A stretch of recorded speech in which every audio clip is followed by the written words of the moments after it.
I have three updates for you from my car viewers. It's raining here. Three very important updates, especially from Sudan. We have an important update.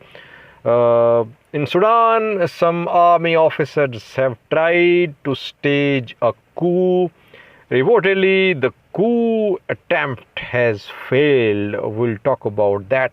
Fingers are being pointed towards Sudanese army. That Sudanese army could be behind this coup. We'll talk about that. Secondly, viewers, once again, Eritrean refugees have protested in Addis Ababa, capital of Ethiopia.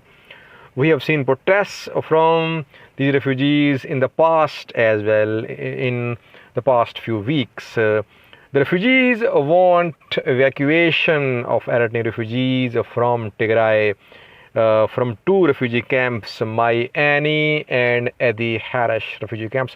I'll show you a video showing Eritrean refugees protesting in Addis Ababa. Lastly, viewers, some more aid trucks have arrived in Tigray. Are they sufficient to meet the needs of people in Tigray? We'll talk about that. Firstly, viewers, coup in Sudan. Today, in early morning, Sudanese, some Sudanese military officials tried to stage a coup. They tried to capture state media building in Durman city, which is close to Khartoum, Sudanese capital. The military officials who wanted to take over Sudanese government, they had planned to air a statement on state media, but their planning could not succeed. This is not the first time that disgruntled military officials have tried to plan a coup since 2019. In 2019, long-time ruler of Sudan, Omar al-Bashir, was ousted, viewers.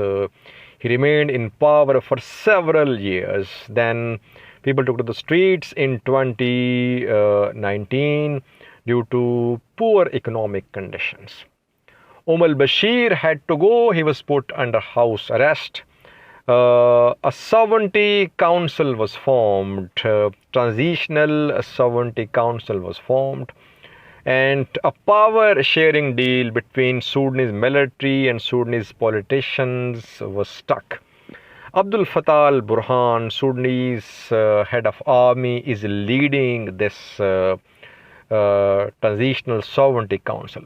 But in November, he is due to hand over the leadership of the Sovereignty Council to Abdullah Hamdok, civilian leader of Sudan. So, in Sovereignty Council, there are both military officials and politicians. It was being led by army for the last 2 years. Now, from November, civilians will lead the Sovereignty Council. Fingers are being pointed towards Sudanese military that it is behind this coup attempt. It does not want to hand over the chairmanship of Sudanese Sovereignty Council.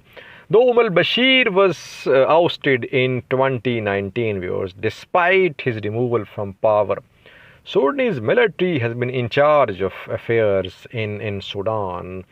Abdul Fattah al-Burhan is much more powerful than Abdullah Hamdok, Prime Minister of Sudan. Because if there are coups and coups in Africa, last year we saw a coup in Mali.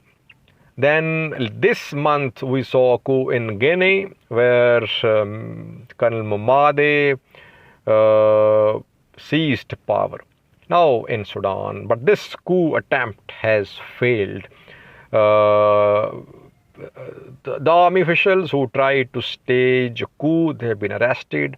They are being interrogated. The question, viewers, is who is behind this coup? Is this an individual attempt by some officials, or Sudanese military is behind that? That remains to be seen. But so far, what we have learned is that the coup attempt has failed. Sudanese government of Abdullah Hamdok is in control of the situation on ground. We did see videos showing mobilization of armor and artillery on the roads of Khartoum, Sudanese capital. I'll show you a video at the end of my video in which you can see some tanks on the roads of Khartoum, Sudanese capital.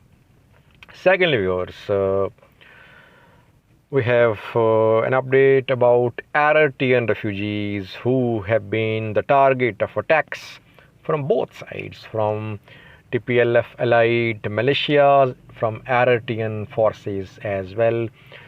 Some Eritrean refugees have protested in Addis Ababa. They want evacuation of all remaining Eritrean refugees at Mayani and the Harish refugee camps.